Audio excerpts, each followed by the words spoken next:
ಕನ್ನಡದ ಪ್ರಸಿದ್ಧ travel blogger YouTuber doctor ಬ್ರೋನ ಸೀದಾ ಸಾದಾ ಲೈಫ್ ಬಗ್ಗೆ ತಿಳಿಯೋಣ. ಡಾಕ್ಟರ್ ಬ್ರೋ ಅನ್ನೋ ಹೆಸರಲ್ಲಿ ಫೇಮಸ್ ಆಗಿರುವ ಗಗನ್ ಶ್ರೀನಿವಾಸ್ ಬ್ರಾಹ್ಮಣ ಸಮುದಾಯಕ್ಕೆ ಸೇರಿದ ಮಧ್ಯಮ ಕುಟುಂಬದವರು. ಇವರು ಹುಟ್ಟಿದ್ದು 1999ರಲ್ಲಿ. ತಂದೆ ಶ್ರೀನಿವಾಸ, ತಾಯಿ ಪದ್ಮಾವತಿ. ಇವರು BCom ಪೂರ್ಣಗೊಳಿಸಿದ್ದಾರೆ.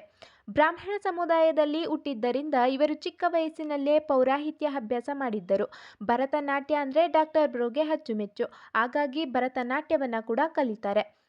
ಫ್ರೀಯಾಗಿ ಚಿಕ್ಕ ಮಕ್ಕಳಿಗೆ ಭರತನಾಟ್ಯವನ್ನು ಕಲಿಸ್ಕೊಡ್ತಾ ಇದ್ರು. ಇವರು ತಮ್ಮ 17ನೆಯ ವಯಸ್ಸಿಗೆ ಕೆಲಸ ಮಾಡೋಕೆ ಶುರು ಮಾಡ್ತಾರೆ. ಬೆಂಗಳೂರಿನಲ್ಲಿ ಡ್ರೈವಿಂಗ್ ಕೆಲಸವನ್ನು ಸಹ ಮಾಡ್ತಾ ಇದ್ರು. ಡ್ರೈವಿಂಗ್ ಕೆಲಸವನ್ನು ನಿಲ್ಲಿಸಿ ತಮ್ಮದೇ ವ್ಯವಹಾರವನ್ನು ಪ್ರಾರಂಭಿಸ್ತಾರೆ. ಅವರು ಮನೆಯಲ್ಲಿ ತಯಾರಿಸಿದ ಉತ್ಪನ್ನವನ್ನು ಮಾರಾಟ ಮಾಡಲು ಪ್ರಾರಂಭಿಸಿದರು. ಆನಂತರವೇ ಡಾಕ್ಟರ್ ಬ್ರೋ ಎಂಬ ಯೂಟ್ಯೂಬ್ ಚಾನಲನ್ನು ಸ್ಟಾರ್ಟ್ ಮಾಡ್ತಾರೆ.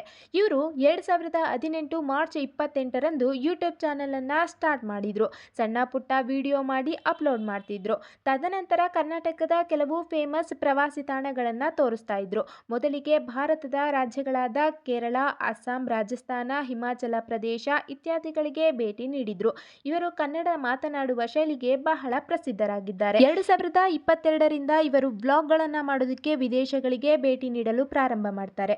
ಇವರು ಮೊಟ್ಟ ಮೊದಲು ಹೋಗಿದ ದೇಶವೇ ಪಾಕಿಸ್ತಾನ. ತದನಂತರ UAE, Russia, Thailand, Singapore, Malaysia, Afghanistan, Tanzania, Africa, Dubai, China ಹೀಗೆ 16 ದೇಶಗಳನ್ನು ಸುತ್ತಿದ್ದಾರೆ. ಇನ್ನೊಂದು ಅಚ್ಚರಿ ಏನಪ್ಪಾ ಅಂದರೆ, ಇಷ್ಟೆಲ್ಲ ದೇಶಗಳನ್ನು ಸುತ್ತಿರುವ ಡಾಕ್ಟರ್ ಬ್ರೋಗೆ ಬರೋದು ಕನ್ನಡ ಮಾತ್ರ. ಹೋದ ಕಡೆ ಎಲ್ಲ ಗೂಗಲ್ ಟ್ರಾನ್ಸ್ಲೇಟ್ ಇಂದಲೇ ಮ್ಯಾನೇಜ್ ಮಾಡ್ತಾರೆ.